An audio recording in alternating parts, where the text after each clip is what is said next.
नमस्कार दोस्तों, आपका स्वागत है योगेश महाजन लीगल चैनल पर। योगेश महाजन लीगल चैनल पर हम आपको प्रस्तुत करेंगे नवीनतम सुप्रीम कोर्ट के फैसलों और विभिन्न अन्य न्यायालयों के फैसलों पर और विधि ज्ञान को प्रसारित करने का प्रयास करेंगे। इस चैनल पर हम न्यायिक फैसलों के महत्व को समझाने और विधि समझौतों की युक्तियों को समझाने का प्रयास करते हैं। हमारा मकसद है कानून और न्याय के क्षेत्र में ज्ञान को आपके पास पहुंचाना, तो कृपया हमारे चैनल को सब्सक्राइब करें, घंटी आइकन दबाएं, वीडियो को लाइक और शेयर करें। दोस्तों, माननीय सुप्रीम कोर्ट ने 30 अक्टूबर 2023 को एक जजमेंट है वो प्रोनाउंस की है, जो कि एक ऑर्डर है। ये स्पेशली पिटीशन सिविल 1992 ऑफ 2023 ये एक रिपोर्टेबल है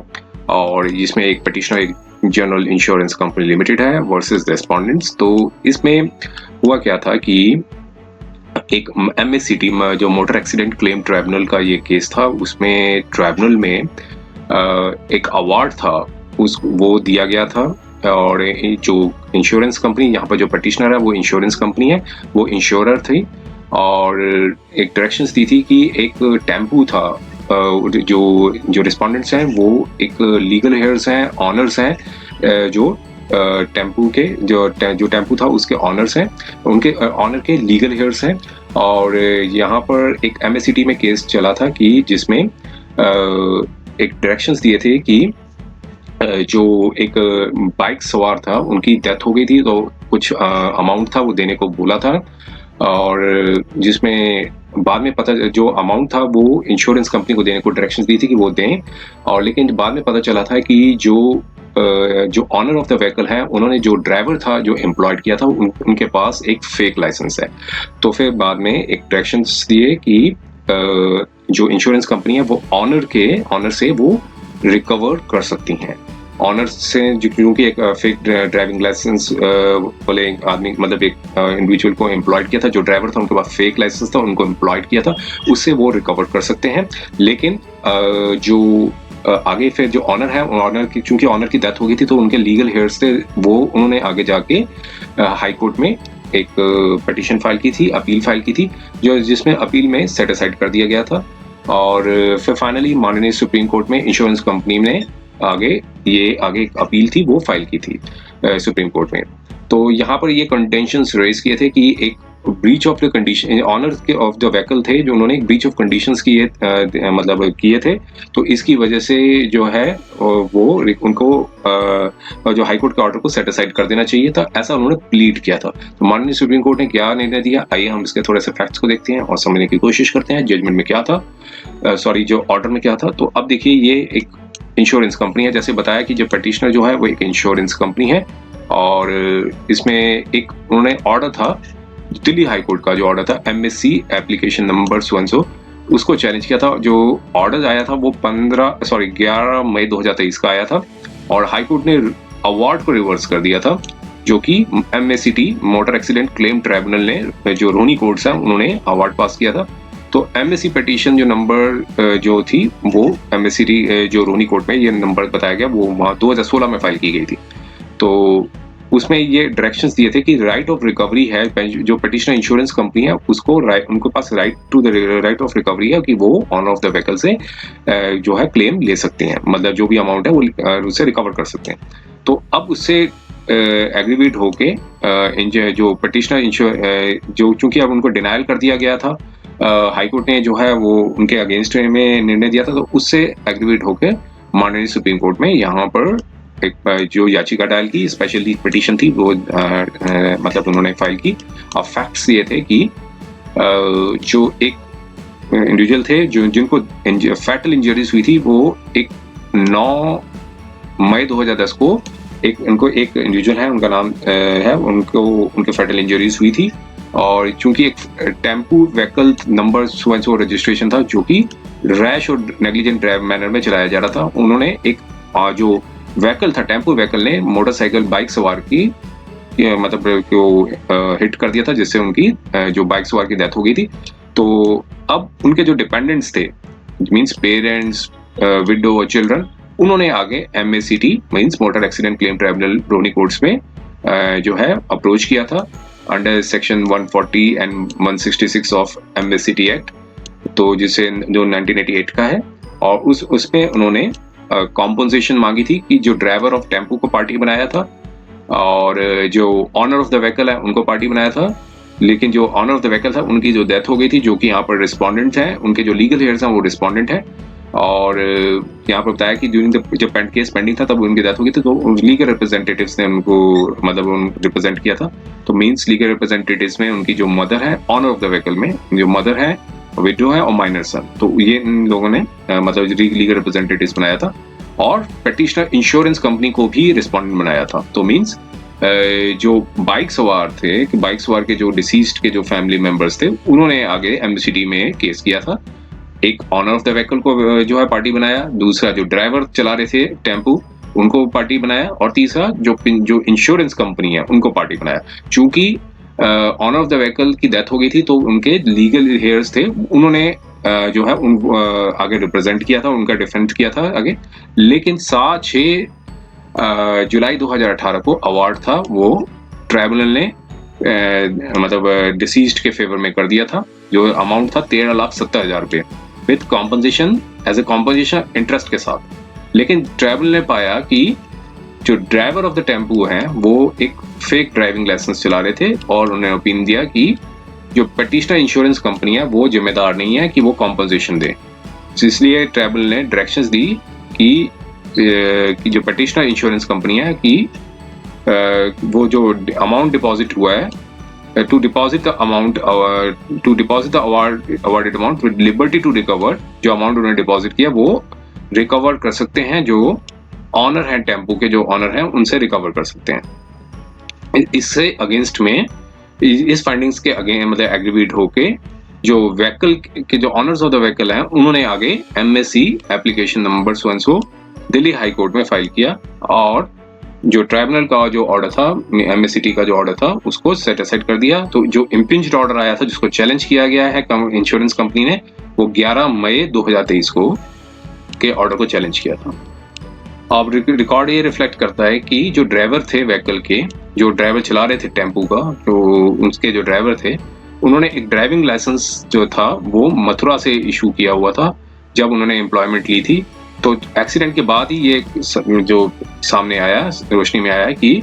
जो लाइसेंस था वो जेन्युइन वन नहीं था। तो जो विडो थी और डिसीज्ड व्हीकल ऑनर की, जो टेम्पू के जो व्हीकल ऑनर की जो डिसीज थी, उन्होंने ट्राइब्यूनल के समक्ष ये कहा कि हस्बैंड ने उन्हें बता रखा था कि उन्होंने ड्राइविंग स्किल टेस्ट है, उन्होंने ड्राइविंग स्किल टेस्ट जो है ड्राइवर का लिया था, और ड्राइविंग लाइसेंस जो प्रोड्यूस किया था ड्राइवर ने, जो उनका उसको भी देखा था, और तभी जाकर उनको एम्प्लॉयमेंट दी थी एज ए ड्राइवर। लेकिन जो रिकॉर्ड क्लर्क थे सो एंड सो जगह मथुरा में, उन्होंने टेस्टिफाई किया कि जो लाइसेंस जो प्रोड्यूस किया था ड्राइवर ने वो फेक था, और लाइसेंस नंबर जो बताया गया था वो किसी अन्य व्यक्ति का नाम पर था। तो इस एविडेंस को देखते हुए ट्राइब्यूनल ने पाया कि पेटिशनर इंश्योरेंस कंपनी है वो जिम्मेदार नहीं है, और चूंकि breach of terms of conditions हुई थी इंश्योरेंस पॉलिसी की, वो व्हीकल ऑनर की साइड से हुई थी, तो इसलिए वो उनका जो इंश्योरेंस कंपनी का राइट है कि वो रिकवर कर सकती हैं, जो रिकवरी जो है वो ऑनर से रिकवर कर सकती हैं।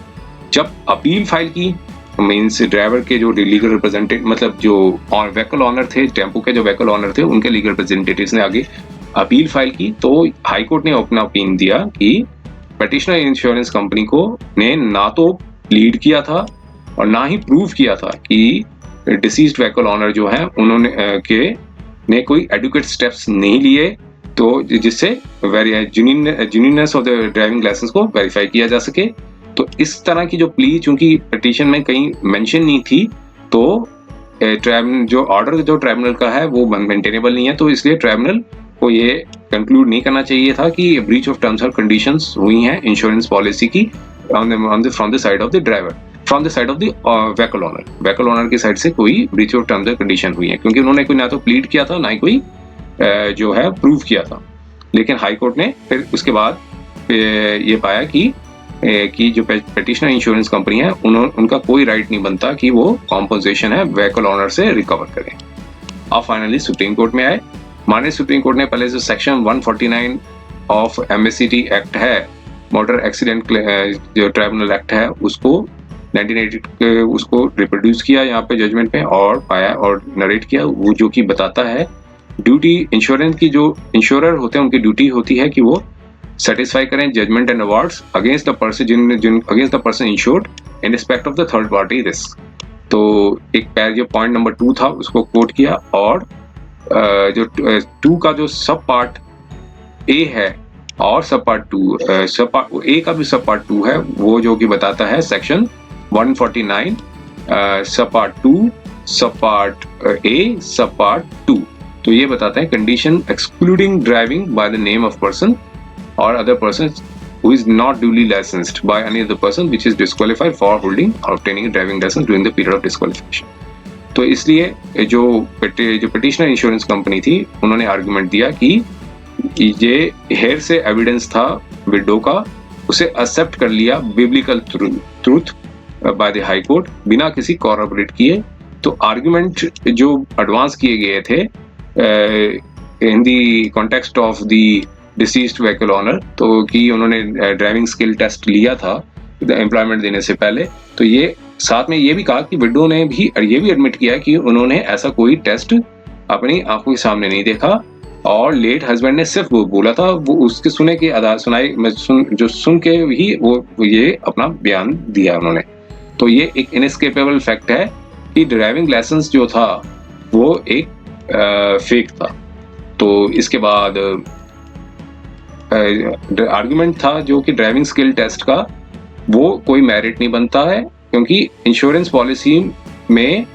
कहीं भी ऐसा नहीं लिखा है कि ड्राइविंग स्किल टेस्ट जो है वो कंपल्सरी लिया जाना चाहिए जब भी किसी पर्सन को एम्प्लॉयड करते हैं इंश्योरेंस कंपनी के। तो relevant condition insurance company policy की ये थी कि ड्राइवर क्लॉज, तो ड्राइवर क्लॉज में ये बताया था कि कोई भी पर्सन जो इंक्लूडिंग जो भी पर्सन इंश्योर्ड हो, अगर प्रोवाइडेड दैट की पर्सन जो पर्सन्स के पास अफेक्टिंग ड्राइविंग लाइसेंस होल्ड की हो at the time of accident, तो वो एक डिस्क्वालिफाइड नहीं हो जाते कि from and is not qualified from holding और ऑब्टेनिंग सच लाइसेंस। तो ड्राइविंग क्लॉज की जो डेफिनेशन थी वो ये बताई थी। तो फिर साथ में ये बताया कि कोई मैंडेट नहीं था स्टैट्यूटरी प्रोविजंस में कि ड्राइविंग स्किल टेस्ट जो है वो लेना चाहिए जब विदाउट फेल जब भी कोई ड्राइवर को आप एम्प्लॉयड करते हो। तो ये ओपन नहीं बनता है पिटिशनर इंश्योरेंस कंपनी का कि वो साइट करें कि कोई भी इस प्रकार की breach of terms and condition हुई है पॉलिसी की from the side of the owner की साइड से ऐसी कोई ब्रीच ऑफ कंडीशंस हुई है। और अब ये कंटेंशन ये थी कि ड्राइवर जो व्हीकल थे उनके पास लाइसेंस नहीं था, वो एक फेक लाइसेंस था। तो ये कोर्ट ने कहा कि ये कहीं मेंशन नहीं है जो सेक्शन 149 सब पार्ट 2 सब पार्ट ए सब पार्ट 2 ऑफ 1980 एक्ट, और ना ही ड्राइविंग क्लॉज जो है वो इंश्योरेंस पॉलिसी में ये कहीं प्रोवाइड करता है कि ऑनर होते हैं इंश्योरेंस व्हीकल के, वो ड्राइविंग लाइसेंस जो है पर्सन को जिसको भी एम्प्लॉयड करते हैं वो उनको वेरीफाई करें और चेक करें from with the concern transport authorities को जब भी किसी ड्राइवर को एम्प्लॉयड करते हो। तो यहाँ पर ये बताया कि कोई पर्सन जो भी एम्प्लॉय होता है ड्राइवर, तो वो अंडरटेक नहीं देता है कि वेरिफिकेशन क्लास या फिर सेटिस्फाई करता हो कि वो ड्राइविंग लाइसेंस जो प्रोड्यूस किया है वो कॉम्पिटेंट अथॉरिटी द्वारा, तो या फिर वैलिडिटी इसकी एक्सपायर ना हुई हो। तो ये टोटली इम्प्रैक्टिकेबल बन जाता है। हर पर्सन जो भी एम्प्लॉय करेगा ड्राइवर को कि वो एक्सपेक्ट करे कि ट्रांसपोर्ट अथॉरिटीज कंसर्न के पास जाए और वेरीफाई करे और कंफर्म करे कि ये ड्राइविंग लाइसेंस जो है वो वैलिड है और जेन्युइन है सब्जेक्ट टू द एक्सेप्शंस। तो ये कोई मैंडेटरी कंडीशन नहीं है इंश्योरेंस पॉलिसी के अंदर, और ना ही ये इंश्योरेंस पिटिशनर इंश्योरेंस कंपनी के पास अब ये रास्ता बचता है कि जो कि एक कोई स्ट्रिंजेंट कंडीशन जो है वो प्रिस्क्राइब नहीं की गई थी, और कि अगर कोई डिसीज्ड व्हीकल ऑनर जो है वो उनको ड्राइवर का लाइसेंस चेक करना चाहिए था आरटीओ के साथ ताकि वो अपनी जो जिम्मेदारी है इंश्योरेंस पॉलिसी की उससे बच सकें। तो इन सारे इवेंट इफेक्ट और कॉन्सिक्वेंसेस को देखते हुए पिटिशनर जो कंपनी है वो जो है खुशी खुशी क्लेम नहीं कर सकती हैं कि डिसीज्ड व्हीकल ऑनर ने कोई ड्यू डिलीजेंस नहीं दिखाई और एक व्यक्ति को ड्राइवर के तौर पे एम्प्लॉयड कर लिया और इंसिस्ट किया कि ना ही इंसिस्ट कर सकते हैं कि जो एक कंडीशन थी वो ना ही वो स्टैच्यू में प्रोवाइड बताई गई है, ना ही इंश्योरेंस पॉलिसी में थी। तो ये अनरियलिस्टिक कंडीशंस के देखते हुए पर्सन जिसने एम्प्लॉय किया है ड्राइवर को कि वो ड्राइविंग लाइसेंस को वेरीफाई करें, कंफर्म करें आरटीओ से, तो ये ऐसा बनता नहीं है। तो इसलिए एक जजमेंट्स थी, उस सबको कोट किया और कुछ पुराने जो थे 1988 से पहले जो पुराना एक्ट था उसको भी उन्होंने एनालाइज किया कोर्ट ने अपनी जजमेंट्स में। और फिर एक जो जजमेंट आई थी 2004 में, national insurance company limited versus Varun Singh and others. तो 3 बेंच थी जजमेंट की, तो उन्होंने ये इंटरप्रिटेशन किया था सेक्शन 149 ऑफ 1988 का। तो इसके जो बेंच के समक्ष जो इन्वॉल्व थे उसमें ये भी था कि ड्राइविंग लाइसेंस जो प्रोड्यूस किया गया था ड्राइवर ने और या फिर ऑनर ऑफ द व्हीकल के पास ये फेक लाइसेंस है। तो बेंच ने नोट किया कि सेक्शन 149(2) सब पार्ट ए के जो ओपनिंग वर्ड्स हैं तो ये कहते हैं कि there be the breach of the specific condition of the policy. वो ये इंप्लाई करता है कि जो इंश्योरर ड्राइवर का जो डिफेंस है वो डिपेंड करता है terms of condition of the policy के ऊपर। अगर ये इंश्योरेंस कंपनी जो है वो अपनी जिम्मेदारी से, लायबिलिटी से बचना चाहती है तो उसको पहले दिखाना होगा, साबित करना होगा कि जो कंडीशंस थी 149(2) सब पार्ट ए की और बी की पहले तो सेटिस्फाई करना पड़ेगा और फिर ये दिखाना होगा कि उनको ये एस्टेब्लिश करना होगा कि इंश्योर्ड की साइड से कोई कंडीशन जो है ब्रीच हुई है। और अगर ब्रीच हुई है इंश्योर्ड की साइड से तो इंश्योरर को ये दिखाना होगा कि इंश्योर्ड जिसके नाम पे इंश्योर्ड हुआ था या फिर जिन्होंने परमिटेड किया था टू बी इंश्योर्ड, तो उनके जो प्रोविजंस को ब्रीच हुआ है, वायलेशन हुआ है। तो बेंच ने फर्दर ये दोबारा जो वेंट ऑन स्टेट यही कहा कि इंश्योरर ने जो रिलाई करते हैं कि कोई वायलेशन हुआ है लॉ का तो वो एक्सेप्शन ले सकते हैं कि या फिर थर्ड पार्टी की कि पहले तो ये प्रूव करें कि ये विलफुल वायलेशन हुई है of law by the assured, जिनको अश्योर्ड किया गया था उनकी तरफ से कोई वायलेशन हुई है और प्रोपोर्शन ऑफ द लॉ जो है वो कोई रेस इंटीग्रा। अब कोर्ट ने कहा कि जो लॉ बनाया गया था जो जजमेंट के अंदर, तो कोर्ट ने कहा कि वो कोई रेस इंटीग्रा नहीं बनती है कि जो ब्रीच को है वो प्रूव करना जरूरी है। बेंच ने ऑब्जर्व किया कि इंश्योरेंस कंपनी को पहले एस्टेब्लिश करना है कि ब्रीच हुई है बाय कॉजेनेंट एविडेंस के साथ, और अगर इंश्योरेंस कंपनी जो है वो प्रूफ नहीं कर पाती है कि किसी भी ब्रीच ऑफ कंडीशंस को जो भी इंश्योर्ड की साइड से हुआ है, तो फिर अब ऐसे में इंश्योरेंस कंपनी अपनी जिम्मेदारी से नहीं बच सकती है। तो ये ड्राइविंग लाइसेंस जो था कि पाया गया कि ड्राइविंग लाइसेंस फेक था, तो बेंच ने फर्दर ऑब्जर्व किया कि क्या पहले तो देखें कि इंश्योरर ने प्रूव किया है कि ऑनर जो है वो guilty of the breach of the conditions हुआ है, जो भी पॉलिसी थी उसकी कंडीशंस को उन्होंने कोई ब्रीच किया है। और अगर ये पॉइंट किया जा रहा है डिफेंस की साइड से कि लाइसेंस जो था जिस पर्सन का वो फेक था, तो ये देखना होगा कि जो प्ली थी डिफॉल्ट की वो पहले एस्टेब्लिश्ड हो चुकी है और या फिर जो would not be a question which would have to be, अब इस हर केस में इसको डिटरमाइन नहीं किया जा सकता कि नहीं किया जा सकता। तो ऐसा फिर एक जजमेंट्स थी United India insurance company versus Lahru and others की। तो यहाँ पर ये बताया कि जो ऑनर थे व्हीकल के, तो किसी भी सर्कमस्टांसिस पे वो उनकी ड्यूटी नहीं है कि वो इंक्वायरी करें कि इसकी ड्राइविंग लाइसेंस जुनीन है कि नहीं है। और अगर ये सेम एक क्वेश्चन भी बनेगा कि जो हर इंडिविजुअल केस में वो ये बीच में इंक्वायरी नहीं कर सकते हैं इस पे। तो आर्गुमेंट ये था, जो डिसीजन था लहरू का जो ऊपर बताया गया है, तो सारी इंटेंट एंड पर्पसेस से, तो जो इंश्योरर का जो राइट ऑफ इंश्योरेंस है कि वो रेज कर सकते हैं डिफेंस को कि लाइसेंस फेक है, वो जब फिर लिया गया था तो इसका रिजेक्ट किया जाता है कि ये करेक्ट नहीं है। तो क्योंकि ये साथ में ये भी पाया गया कि डिफेंस बेशक वो लिया जा सकता है, लेकिन पहले इंश्योरर को ये प्रूव करना होगा कि इंश्योर्ड ने कोई एडिक्वेट केयर या कॉशन नहीं किया है टू वेरीफाई दी जेन्युइननेस और जो लाइसेंस जो भी ड्राइवर ने अपने पास रखा हुआ है। तो फाइंडिंग को सम किया गया तो वो ये निकल के आया कि वो जो फाइंडिंग्स थी वो सारा पूरा यहाँ पर कोट किया उस जजमेंट का। और सबको फिर एक और जजमेंट आई थी Ramchandra Singh versus Raja Ram and others. तो अब यहाँ पर इस कोर्ट के में ये इशू फ्रेम हुआ था कि जो इंश्योरेंस कंपनी को क्या वो अपनी लायबिलिटी से अब्सॉल्व हो सकती है इस ग्राउंड पे कि जो इंश्योर्ड व्हीकल जो है वो किसी पर्सन द्वारा चलाया गया था, उसके पास ड्राइविंग लाइसेंस नहीं था। तो कोर्ट ने पाया कि कोई भी अटेम्प्ट नहीं लिया गया कि असर्टेन करने के लिए कि जो ऑनर के पास ऑनर अवेयर था कि वो लाइसेंस जो है वो फेक है, जो कि पोजेस किया गया था ड्राइवर ने। और ये सिर्फ पाया कि ऑनर जो, अगर यही पाया जाता है कि ऑनर अवेयर होता है इस फैक्ट से कि लाइसेंस जो है वो फेक है, उसके बाद भी वो ड्राइवर जो है वो ड्राइवर को चलाने देता है, तब फिर जो इंश्योरर ऐसे केस में जो है, जो इंश्योरेंस की जो लायबिलिटी होगी वो अपनी लायबिलिटी से अब्सॉल्व हो जाएगी। तो ये साथ में ये कहा कि अनइक्वली हेल्ड की जो ड्राइविंग लाइसेंस फेक है, तो इसके वजह से वो अपनी जिम्मेदारी से बच नहीं सकते हैं, अब्सॉर्ब नहीं कर सकते अपनी जिम्मेदारी से। तो अब ये सारे जो अप्लाई किए सारे जो एडिक्ट्स आए हुए थे, तो यहाँ पर कोर्ट ने नोटिस किया कि इंश्योरेंस जो पटिशनर इंश्योरेंस कंपनी थी, उन्होंने ये प्ली पहले कहीं रेज नहीं की कि ऑनर ऑफ द व्हीकल जो थे, जो उन्होंने व्हीकल को जिनको ड्राइव करने के लिए